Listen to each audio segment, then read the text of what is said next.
آپ کا اشارہ سائنس کی طرف ہے نا؟ جی بالکل. تاریخی طور پر بھی دیکھا جائے تو گیلیلیو یا نیوٹن کے دور سے سائنس نے یہی کیا ہے.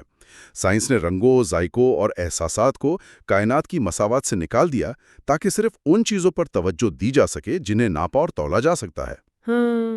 جیسے وزن، رفتار اور حجم وغیرہ. ہاں بالکل. تو اگر سائنس کی یہ معروضی حقیقت اتنی ہی کامیاب ہے تو ہم اپنے اس الجھے ہوئے داخلی اور سڑک والے زاویے کو مکمل طور پر مسترد کیوں نہیں کر دیتے؟ کیا یہ زیادہ منطقی نہیں ہوگا کہ داخلی احساسات کو محض انسانی ذہن کا ایک التباس یا خام خیالی سمجھ کر رد کر دیا جائے؟ ارے نہیں، یہ دلیل سائنس کے حامی اکثر دیتے ہیں، لیکن ناگل اسی نقطے پر ایک بہت گہری تنقید کرتا ہے. اچھا، وہ کیا؟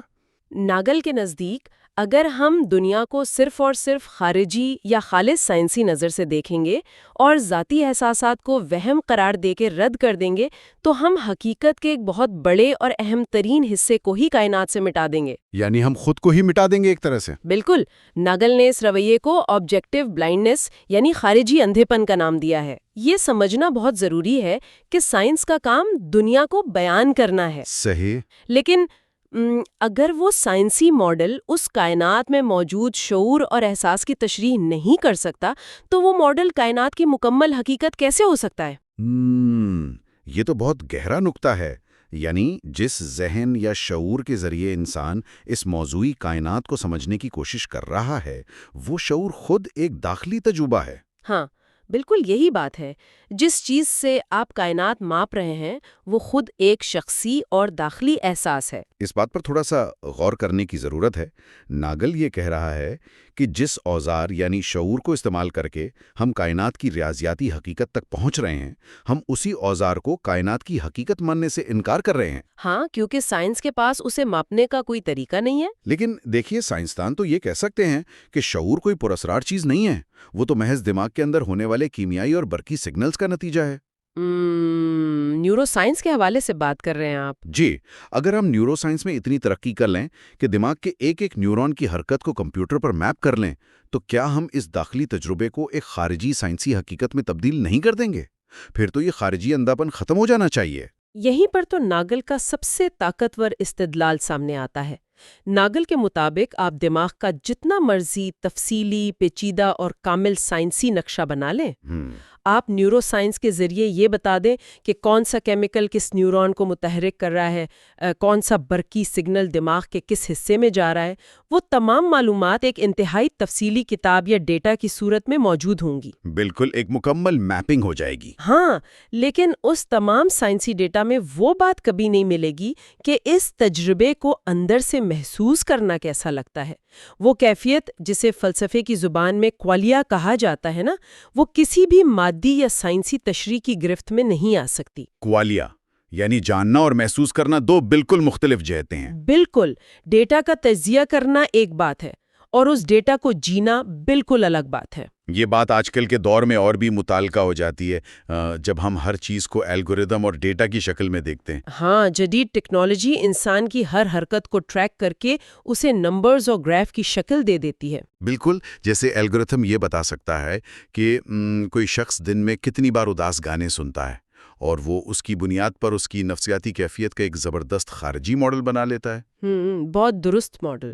لیکن وہ الگوریتھم کبھی یہ نہیں جان پائے گا کہ اداسی کے اس لمحے میں انسان کے اندر کی جو ایک کسک ہوتی ہے وہ کیسی ہوتی ہے. وہ دکھ کا اندرونی تجربہ کیسا ہوتا ہے. تو کیا سائنسی موروثیت کی یہ وہ حد ہے جہاں وہ ہمیشہ ناکام رہے گی؟ جی بالکل. اور ناگل نے اس حد اور ناکامی کو اجاگر کرنے کے لیے اپنی کتاب کے صفحہ نمبر 25 پر ایک انتہائی دلچسپ اور غیر معمولی مثال دی ہے. ارے واہ، کون سی مثال؟ وہ مثال ایک کاکروچ کی ہے.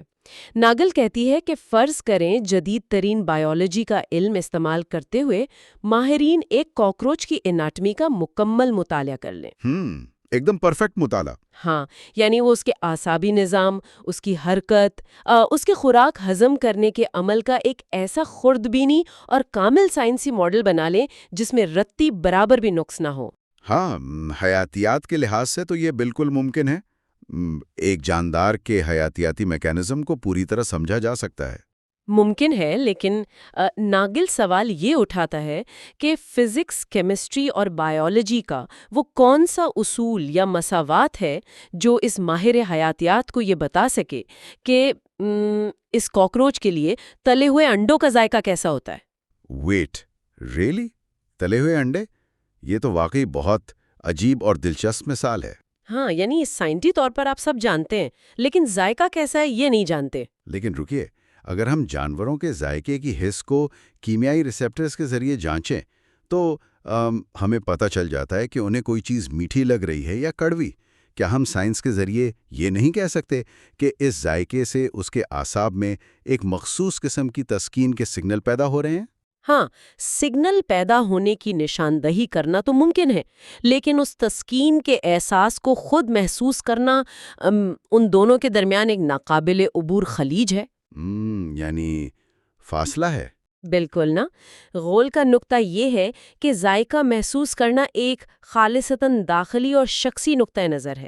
انسان باہر کھڑے ہو کر ایک لیبارٹری میں بیٹھ کر کاکروچ کی دماغی لہروں کی پیمائش تو کر سکتا ہے، لیکن وہ کبھی بھی اس کے اندر داخل ہو کر وہ محسوس تجربہ حاصل نہیں کر سکتا جو وہ کاکروچ اپنے وجود کے اندر کر رہا ہے۔ کیا بات ہے! یعنی تجربہ ہمیشہ ایک مخصوص زاویے، ایک مخصوص وجود سے جڑا ہوتا ہے۔ یہ فاصلہ دنیا کا کوئی جدید ترین سائنسی آلہ بھی ختم نہیں کر سکتا۔ بالکل، اور یہ مثال واقعی انسانی سوچ کو جھنجھوڑ دیتی ہے۔ بالکل دیتی ہے۔ اگر جدید سائنس ایک کاکروچ کے معمولی سے ذائقے کے تجربے کو خارجی زاویے سے بیان کرنے میں ناکام ہے، تو پھر انسانی شعور کی اتنی گہری پیچیدگیاں کیسے سائنسی مساوات میں قید کی جا سکتی ہیں؟ ہاں، انسان کے دکھ، اس کی محبت، فن پاروں کو دیکھ کر اس کے اندر اٹھنے والے جذبات، یہ سب تو کاکروچ کے ذائقے سے کروڑوں گنا زیادہ پیچیدہ ہیں۔ بالکل، اور اگر سائنس انہیں بھی محض نیورونز کی حرکت قرار دے کر رد کر دے گی تو ہم ایک ایسی کائنات کا ماڈل بنائیں گے جو عمدہ ریاضی کے لحاظ سے تو بالکل درست ہوگی، لیکن اس میں سے زندگی اور انسانیت کی روح مکمل طور پر غائب ہوگی۔ اور اسی لیے کتاب کا جو عنوان ہے نا، "the view from know where", یہ اپنے اندر ایک بہت گہری تنقید سمیٹے ہوئے ہے۔ انسان ہمیشہ سے یہ چاہتا ہے کہ وہ کائنات کو اس طرح دیکھے جیسے وہ خود اس کائنات کا حصہ نہیں ہے۔ جیسے کسی باہر کے مقام سے کھڑا ہو کر ایک خدا کی طرح کائنات کا مشاہدہ کر رہا ہو۔ بالکل، لیکن ناگل کہتا ہے کہ ایسا کوئی مقام، کوئی ایسی جگہ سرے سے موجود ہی نہیں ہے جسے نوویئر یا لامکانی کہا جا سکے۔ کائنات سے باہر کھڑے ہونے کی کوئی جگہ نہیں ہے، کیونکہ جو ذہن یہ سائنسی نظریہ بنا رہا ہے وہ ذہن بھی تو اسی کائنات کے اندر کسی مخصوص جگہ، کسی خاص حیاتیاتی جسم میں قید ہے نا؟ بالکل صحیح۔ یعنی ہر نظریہ دراصل کسی نہ کسی کے کہیں نہ کہیں ہونے سے ہی جنم لیتا ہے۔ تو ایک انسان کے جسم میں قید ذہن یہ دعویٰ نہیں کر سکتا کہ وہ مکمل طور پر زمان و مکان کی حدود سے آزاد ہو کر حقائق کو دیکھ رہا ہے۔ یہ تو ایک سراب ہے۔ بالکل، اور یہی وہ مقام ہے جہاں ناگل فلسفے کو ایک نئی اور زیادہ حقیقت پسندانہ سمت دکھاتا ہے۔ اس کا موقف یہ نہیں ہے کہ چونکہ سائنس داخلی تجربات کو بیان نہیں کر سکتی، اس لیے ہمیں سائنس، ریاضی اور منطق کو رد کر کے صرف صوفیانہ انداز فکر اپنانا چاہیے۔ ہاں، مطلب وہ سائنس کے خلاف نہیں ہے۔ قطعی نہیں، اور نہ ہی وہ یہ کہتا ہے کہ سائنس کے نام پر انسانی شعور اور جذبات کو ایک وہم قرار دے دیا جائے۔ ناگل کے فلسفے کی اصل خوبصورتی یہ ہے کہ وہ اس تضاد کو زبردستی حل کرنے یا کسی ایک نظریے کو غالب کرنے کے خلاف ہے۔ اچھا، تو پھر وہ کیا چاہتا ہے؟ وہ چاہتا ہے کہ انسان اس کشمکش، اس تضاد اور اس خلیج کو تسلیم کرے، کیونکہ کائنات کی حقیقت ان دونوں نظریات، داخلی اور خارجی، دونوں کے درمیان پھیلی ہوئی ہے۔ یہ بات بہت اہم ہے کہ حقیقت تک پہنچنے کے لیے کسی ایک چیز کی قربانی نہیں دی جا سکتی۔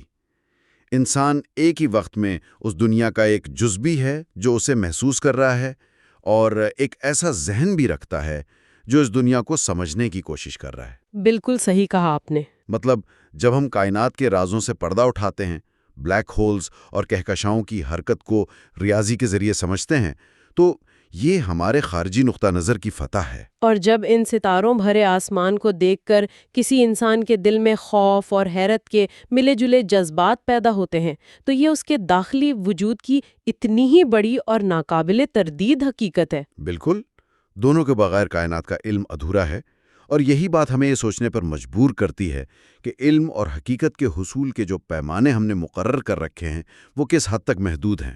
ہاں، ہم نے یہ مان لیا تھا کہ جو چیز معروضی اور خارجی نہیں ہے وہ سچ نہیں ہے۔ حالانکہ تجربہ بتاتا ہے کہ زندگی کے اہم ترین فیصلے اخلاقیات کے تصورات اور وجود کے معنی خارجی ڈیٹا سے نہیں بلکہ اسی داخلی احساس اور شعور سے جنم لیتے ہیں جسے ہم اکثر غیر سائنسی سمجھ کر نظر انداز کرنے کی کوشش کرتے ہیں۔ بالکل ایسا ہی ہے، ہمیں اس توازن کو سمجھنا ہوگا۔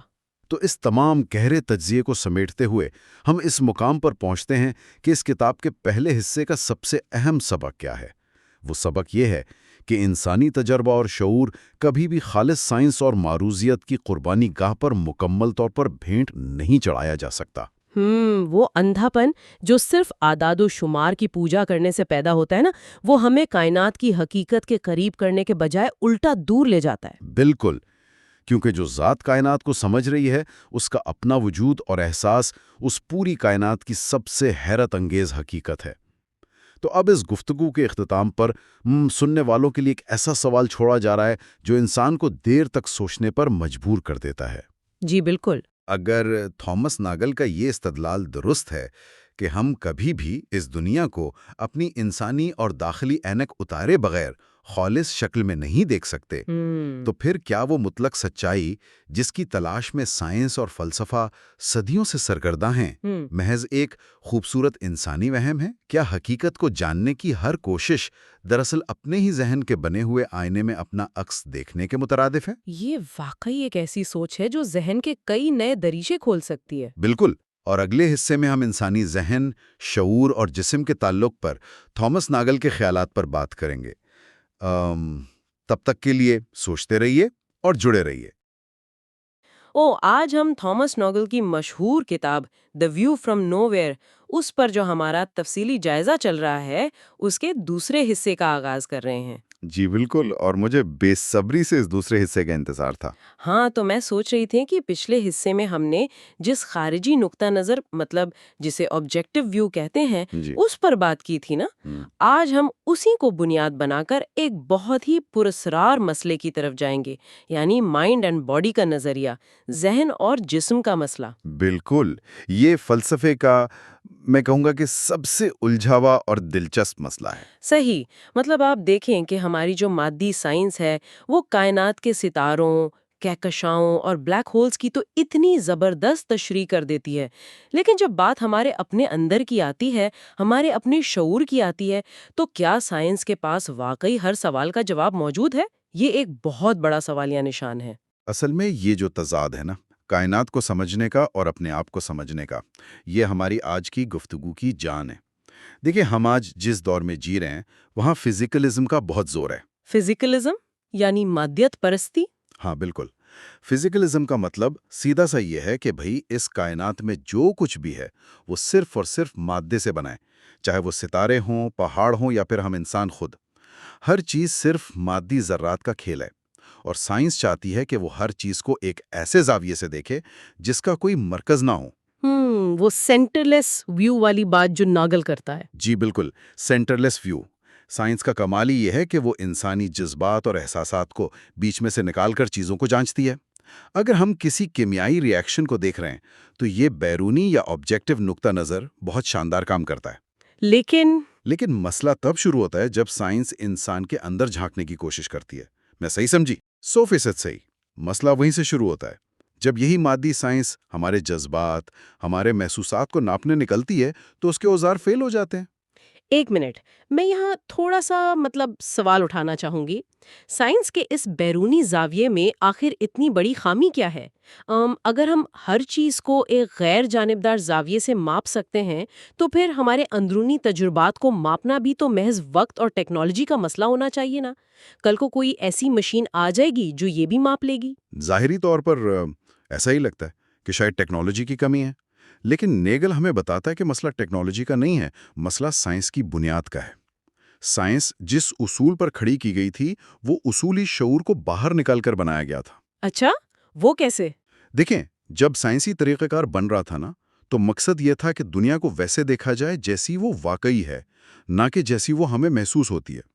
ایک سادہ سی مثال لیتے ہیں۔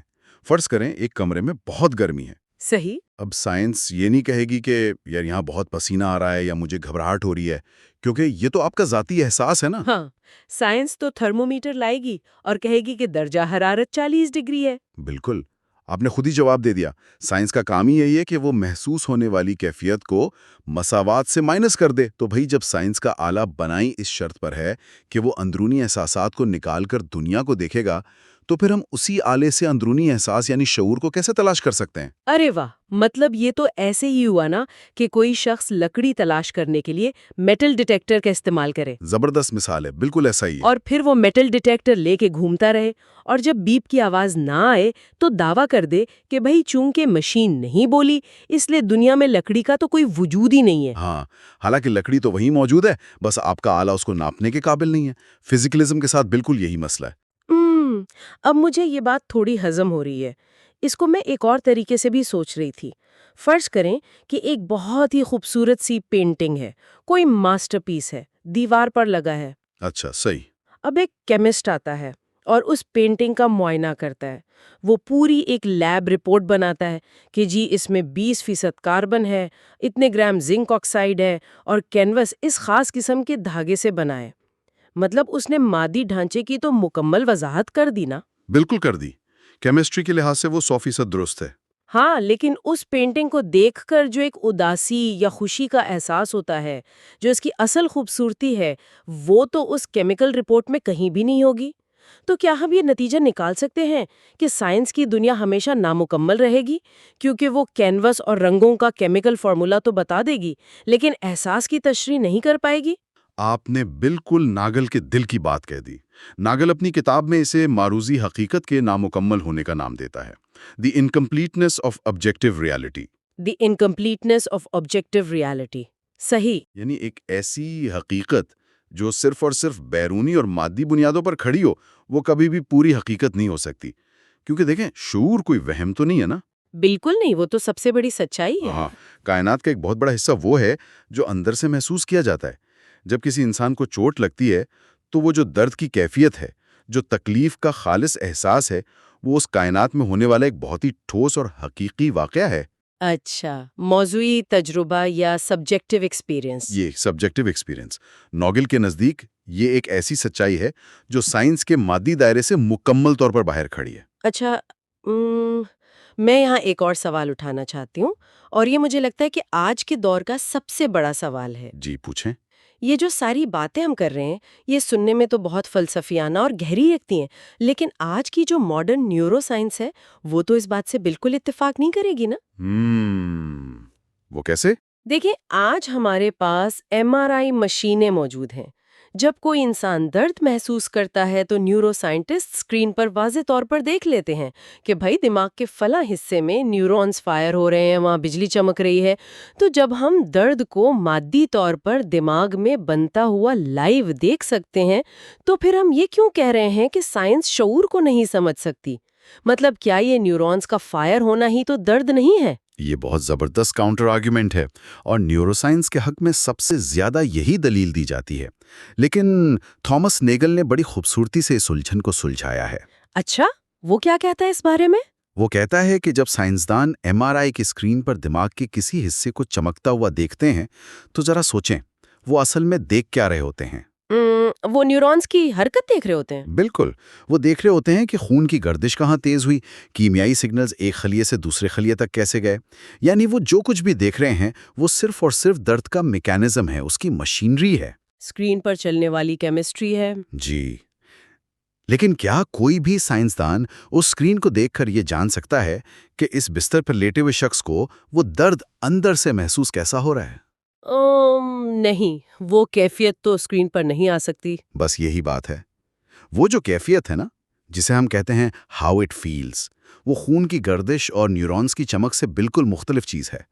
اسے ایک بہت مشہور سائنسی تمثیل سے سمجھا جا سکتا ہے. ہاں، بتائیں، مجھے مثالوں سے زیادہ اچھی سمجھ آتی ہے. اچھا، فرض کریں ایک سائنسدان ہے جس کی آنکھوں کی بینائی پیدائشی طور پر نہیں ہے. وہ بالکل اندھا ہے. ٹھیک ہے. پیدائشی اندھا ہے. لیکن وہ نیورو فزیولوجی کا دنیا کا سب سے بڑا ماہر ہے. مطلب اسے سب پتا ہے. وہ جانتا ہے کہ جب لال روشنی آنکھ پر پڑتی ہے تو وہ دماغ کے کس حصے سے ٹکراتی ہے، کون سے کیمیکلز خارج ہوتے ہیں، اور لال رنگ کو پروسیس کرنے کے لیے دماغ کتنی انرجی استعمال کرتا ہے۔ یعنی اس کے پاس لال رنگ کی مکمل سائنسی اور مادی معلومات موجود ہیں۔ 100%۔ اس کے پاس ہر مساوات موجود ہے، لیکن چونکہ وہ اندھا ہے اس لیے وہ یہ کبھی بھی نہیں جان پائے گا کہ لال رنگ کو دیکھنا محسوس کیسا ہوتا ہے۔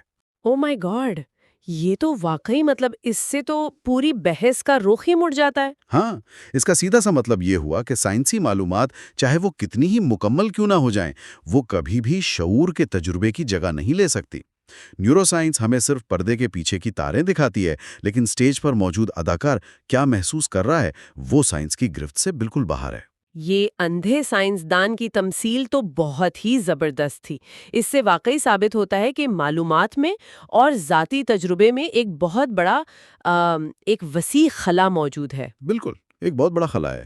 تو اگر فزیکلزم نامکمل ہے اور نیورو سائنس بھی ہمیں پوری کہانی نہیں بتا پا رہی، تو پھر تو ہم اسی پرانے اور الجھے ہوئے مائنڈ باڈی پرابلم یعنی ذہن اور جسم کے مسئلے کے بیچ میں آ کے پھنس گئے نا؟ جی، ہم وہیں کھڑے ہیں۔ جسم کا حصہ نہیں ہے تو کیا ہم واپس اسی پرانی سوچ کی طرف جا رہے ہیں کہ انسان کے اندر کوئی روح ہے یا کوئی غیر مادی چیز بستی ہے جو اس گوشت کے لوتھڑے کو چلا رہی ہے؟ آپ کا اشارہ سنویت یا ڈیولزم کی طرف ہے؟ ہاں بالکل، ڈیولزم۔ تو کیا ناگل یہ کہہ رہا ہے کہ سائنس غلط ہے اور وہ پرانے ڈیولزم والے عقائد درست ہے؟ نہیں، ناگل ایسا بالکل نہیں کہتا۔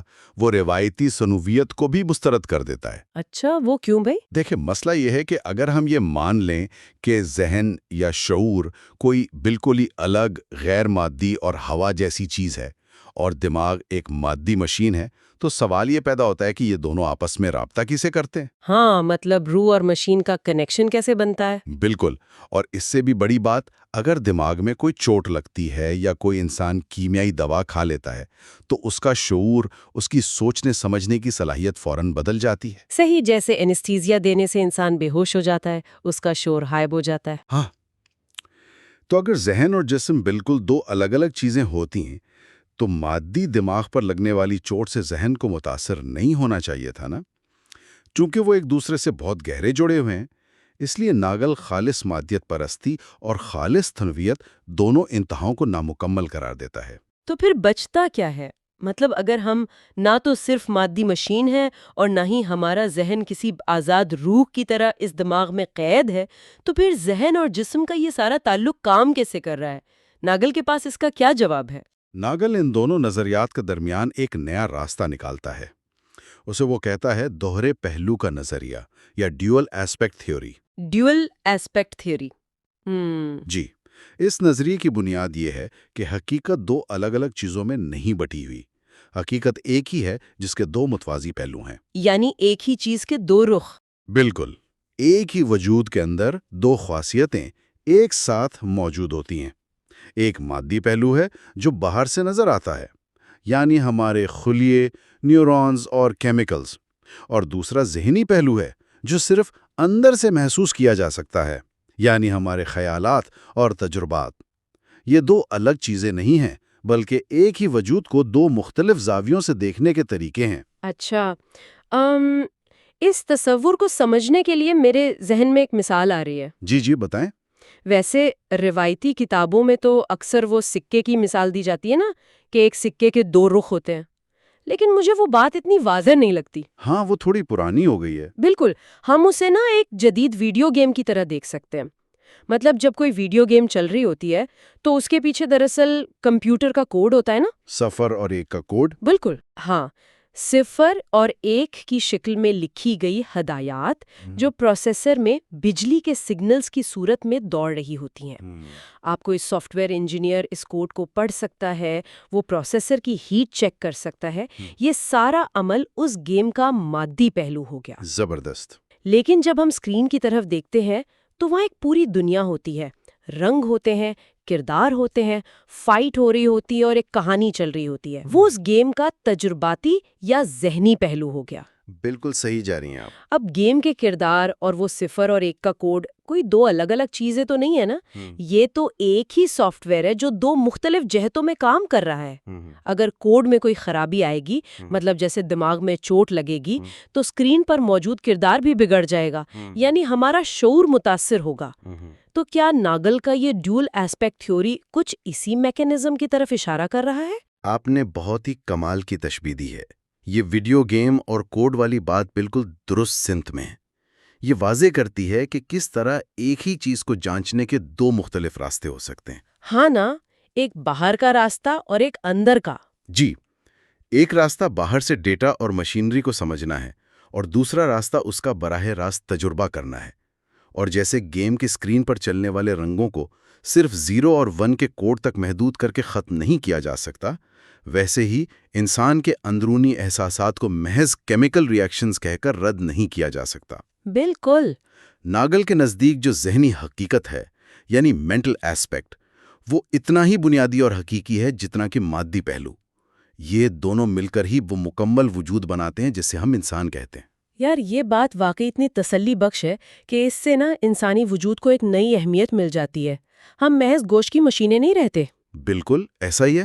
لیکن اس تسلی کے فوراً بعد ہم ایک اور بڑے خلا میں گر جاتے ہیں، اور مجھے لگتا ہے یہ اس پوری بحث کا سب سے مشکل موڑ ہے۔ اچھا، وہ کیا؟ دیکھیں، چلے ہم نے مان لیا کہ ہمارا وجود ویڈیو گیم کے کوڈ اور گرافکس کی طرح دو متوازی پہلوؤں سے بنا ہے۔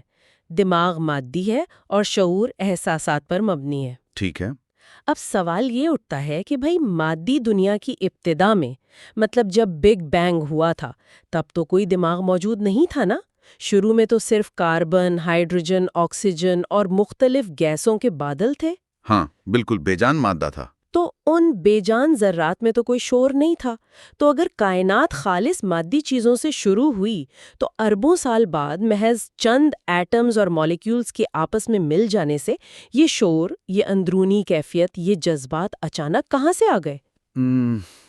یہ کائنات کے چند پراسرار ترین سوالات میں سے ایک ہے، اور سچ پوچھیں تو مادی سائنس کے پاس اس کا کوئی جواب موجود نہیں ہے۔ مطلب سائنس یہاں بالکل خاموش ہے؟ ہاں، سائنس ارتقاء اور بائیولوجی کی مدد سے یہ تو بتا سکتی ہے کہ ایک خلیہ کیسے بنا، وہ تقسیم کیسے ہوا، اور ایک پیچیدہ جسم کیسے بن گیا، لیکن وہ یہ بالکل واضح نہیں کر سکتی کہ اس مادی جسم کے اندر محسوس کرنے کی صلاحیت نے کب اور کیسے جنم لیا۔ صحیح۔ نیگل یہاں ایک بہت ہی کڑی منطقی شرط عائد کرتا ہے۔ وہ کہتا ہے کہ پیچیدہ شعور خلا سے اچانک نمودار نہیں ہو سکتا۔ اچانک سے مراد جادو کی طرح؟ بالکل، اگر آپ لیبارٹری میں 200 پاؤنڈ وزن کے بے جان ایٹمز کو آپس میں ایک خاص ترتیب میں جوڑ دیں تو اس سے کوئی ایسی چیز پیدا نہیں ہو سکتی جو خوشی محسوس کرے یا درد میں تڑپے۔ ناگل کے نزدیک جادو کے ذریعے کسی نئی چیز کا پیدا ہونا منطقی طور پر ناممکن ہے۔ ایک منٹ، اس بات پر تو میں ایک عام سی مثال سے بھی اختلاف کر سکتی ہوں۔ مطلب سائنسدان اکثر ایک دلیل دیتے ہیں، ایمرجنس کی دلیل۔ پانی والی مثال؟ ہاں بالکل، پانی کی مثال لیں۔ ہائیڈروجن ایک گیس ہے اور آکسیجن بھی گیس ہے، اور ہم جانتے ہیں کہ دونوں گیسوں میں نمی یا گیلے پن کی کوئی خاصیت نہیں ہوتی۔ جی، وہ خشک گیسیں ہیں۔ لیکن جب یہ دونوں آپس میں ملتے ہیں اور H2O بناتے ہیں تو پانی کا گیلا پن اچانک ظاہر ہو جاتا ہے نا؟ تو اگر دو بے جان گیسوں کے ملنے سے ایک بالکل نئی خاصیت، مطلب گیلا پن پیدا ہو سکتا ہے، تو پھر اربوں ایٹمز کے ملنے سے دماغ کے اندر شعور کیوں نہیں پیدا ہو سکتا؟ یہ ظہور پذیری یا ایمرجنس کی ایک کلاسک دلیل ہے جو فزیکلزم کے حامی اکثر پیش کرتے ہیں، لیکن ناگل واضح کرتا ہے کہ پانی کے گیلے پن اور شور کے پیدا ہونے میں زمین آسمان کا فرق ہے۔ اچھا، وہ کیسے؟ دیکھیں، جب پانی بنتا ہے نا، تو وہ اب بھی ایک مکمل طور پر مادی اور معروضی حقیقت ہی رہتا ہے۔ پانی کا گیلا پن دراصل اس کے مالیکیولز کی ایک خاص ترتیب اور ان کا ایک دوسرے پر پھسلنا ہے، جسے فزکس کے قوانین سے ثابت کیا جا سکتا ہے۔ یعنی وہ اسی مادی دائرے کے اندر ہے۔ بالکل، وہ کائنات کے اسی مادی دائرے میں موجود ہے۔ لیکن شور مادی دائرے میں نہیں ہے۔ شور ایک خالص موضوعی یا سبجیکٹیو کیفیت ہے۔ آپ محض مادے کی ترتیب بدل کر اس میں سے احساسات برآمد نہیں کر سکتے۔ یعنی وہ بالکل ہی الگ کیٹیگری کی چیز ہے۔ جی ہاں، مادے سے احساس کا پیدا ہونا ایسا نہیں ہے جیسے گیسوں سے پانی بننا۔ یہ ایسا ہے جیسے آپ کسی پتھر سے نظم لکھوا لیں۔ ارے واہ، یہ فرق واقعی چونکا دینے والا ہے۔ یعنی ہم یہ نہیں کہہ سکتے کہ شعور کوئی بائی پروڈکٹ ہے۔ چلیے میں اسے ایک اور زاویے سے دیکھتی ہوں۔ لیگو بلاکس کی مثال لیتے ہیں۔ اچھا، لیگو بلاکس، چلیں بتائیں۔ فرض کریں کسی کے پاس پلاسٹک کے ہزاروں لیگو بلاکس ہیں۔ ہر ایک بلاک بالکل بے جان اور ٹھوس پلاسٹک کا ٹکڑا ہے۔ اب ان بلاکس کو ملا کر ایک انتہائی شاندار اور پیچیدہ قلعہ بنا دیا جائے۔ ٹھیک ہے۔ کیا ان بلاکس کو محض ایک خاص انداز میں جوڑ دینے سے اس قلعے کے اندر اچانک سے کچھ محسوس کرنے کی صلاحیت آ جائے گی؟ منطق تو یہی کہتی ہے نا کہ پلاسٹک کو جتنا بھی پیچیدہ کر کے جوڑ لیا جائے وہ رہے گا تو پلاسٹک ہی۔ بالکل، اس میں جان تو نہیں آ جائے گی۔ ہو جاتا ہے کہ اگر ہمارے خلیے اور ایٹمز بالکل ویسے ہی بے جان لیگو بلاکس ہیں تو ہم انسانوں کے اندر یہ شعور کہاں سے آیا بھئی؟ اس منطقی بند گلی سے نکلنے کے لیے تھامس ناگل ایک ایسے نظریے کی طرف اشارہ کرتا ہے جو ماڈرن سائنس کے لیے انتہائی بے چینی کا باعث بنتا ہے۔ وہ کیا نظریہ ہے؟ دیکھیں، اگر پیچیدہ شعور کسی حادثے یا جادو کے نتیجے میں خلا سے نمودار نہیں ہو سکتا اور آج وہ انسانی دماغ میں موجود ہے تو پھر اس کا صرف ایک ہی منطقی نتیجہ نکلتا ہے، اور وہ نتیجہ یہ ہے کہ کائنات کے بنیادی ذرات یعنی ایٹمز اور الیکٹرانز کے اندر ہی کہیں نہ کہیں شعور کی کوئی انتہائی ابتدائی، خام اور پوشیدہ شکل پہلے سے موجود ہونی چاہیے۔ ذرا رکیے، ایک منٹ، کیا آپ یہ کہہ رہے ہیں کہ ایک ایٹم کے اندر شعور موجود ہے؟ مطلب کیا ایک الیکٹران بھی سوچ سکتا ہے یا اداس ہو سکتا ہے؟ یہ بات تو تھوڑی مزاحیہ معلوم ہوتی ہے۔ نہیں، یہ اس کا وہ مطلب ہرگز نہیں ہے۔ اسے فلسفے کے زبان میں پین سائیکزم یا پروٹو مینٹل پراپرٹیز کہا جاتا ہے۔ پین سائیکزم؟ ہاں، یہ نظریہ یہ نہیں کہتا کہ ایک کاربن کا ایٹم افسردہ ہو سکتا ہے یا اسے کافی پینے کی طلب ہو سکتی ہے۔ ہاں، وہی تو۔ یہ نظریہ دراصل یہ دعویٰ کرتا ہے کہ جس طرح ایک الیکٹران میں کمیت یا ماس ہوتا ہے یا اس پر الیکٹرک چارج ہوتا ہے، بالکل اسی طرح کائنات کے ہر ذرے میں شعوریت کی ایک انتہائی بنیادی خاصیت موجود ہے۔ اچھا، یعنی جیسے ماس اور چارج بنیادی خاصیتیں ہیں ویسے ہی شعوریت بھی بنیادی ہے۔ بالکل، اور جس طرح اربوں ایٹمز مل کر ایک ایسا ماس بناتے ہیں جس کی کشش ثقل کو ہم محسوس کر سکتے ہیں، اسی طرح جب یہ ذرات انسانی دماغ جیسی ایک انتہائی پیچیدہ ترتیب میں آپس میں جڑتے ہیں تو ان کی وہ ابتدائی اور پوشیدہ ذہنی خاصیتیں مل کر ایک مکمل، طاقتور اور باشعور ذہن کو جنم دیتی ہیں۔ مائی گڈنس، یہ تصور تو سائنس کی روایتی سوچ پر ایک بہت بڑی ضرب ہے۔ یعنی شعور کائنات میں انسانوں کے آنے کے بعد اچانک سے پیدا نہیں ہوا، بلکہ یہ مادے کی بنیاد میں اسی طرح گندھا ہوا ہے جیسے کشش ثقل۔ جی، اور اس سے کائنات کو دیکھنے کا ہمارا پورا نظریہ ہی بدل جاتا ہے۔ واقعی، اگر ہم اس نظریے کی گہرائی میں جائیں تو کائنات کا سارا نقشہ ہی بدل جاتا ہے۔ ہم تو اب تک کائنات کو ایک بہت بڑی بے جان اور مردہ مشین سمجھتے آئے ہیں جس میں انسان محض اتفاقیہ طور پر آ گئے ہیں۔ بالکل، ایک اندھی اور بحری مشین۔ ہاں، لیکن ناگل کے اس پین سائیکزم کی جھلک کو دیکھیں تو ایسا لگتا ہے کہ کائنات اپنے ہر ذرے میں کسی نہ کسی سطح پر جاگ رہی ہے۔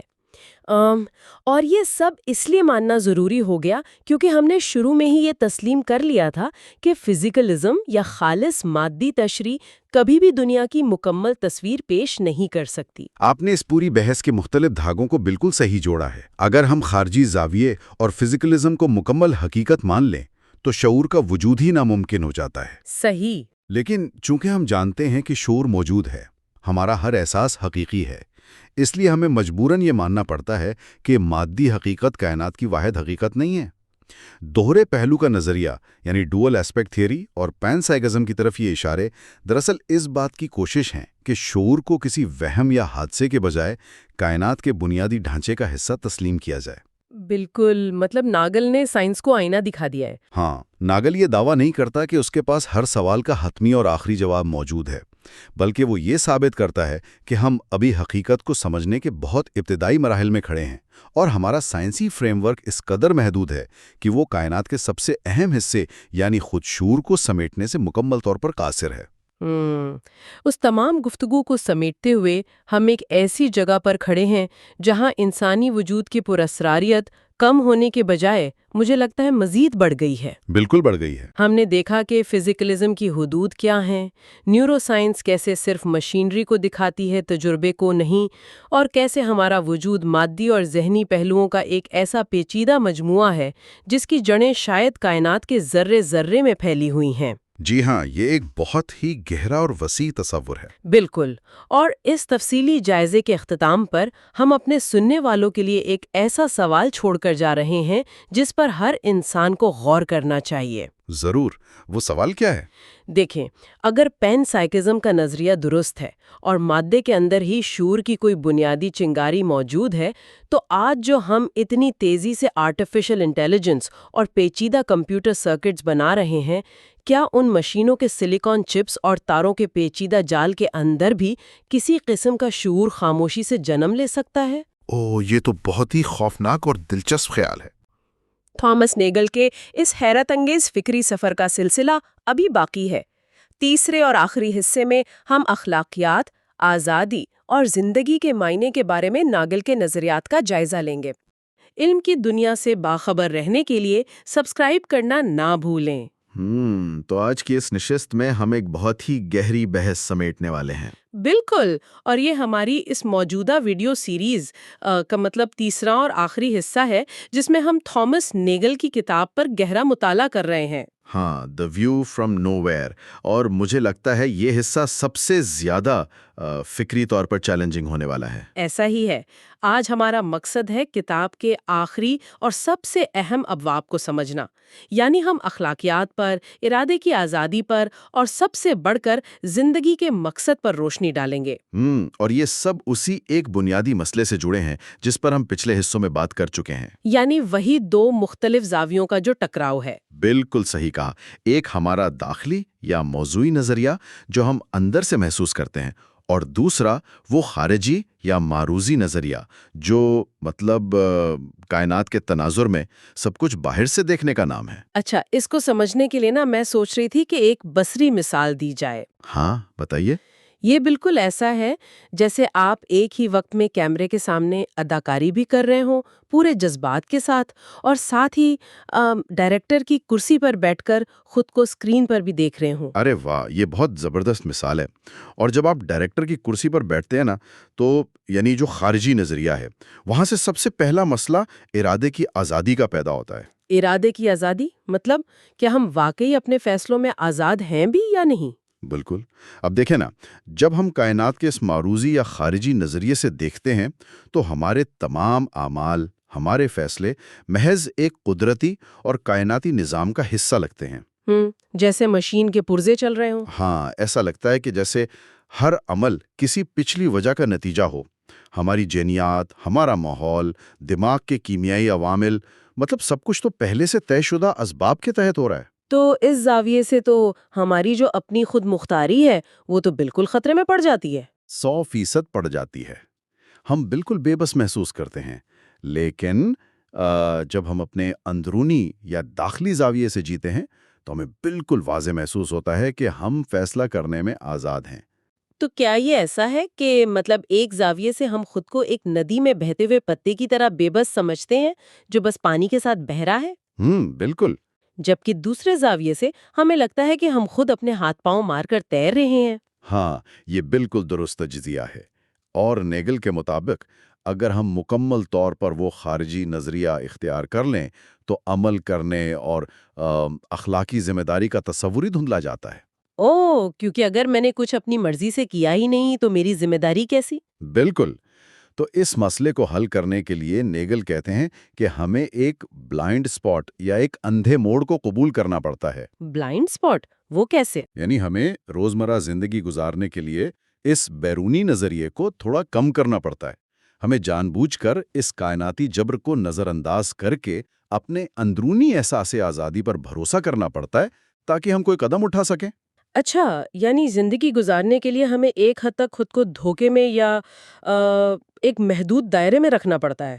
بالکل، ورنہ ہم تو فالج کا شکار ہو جائیں، کچھ کر ہی نہ سکیں۔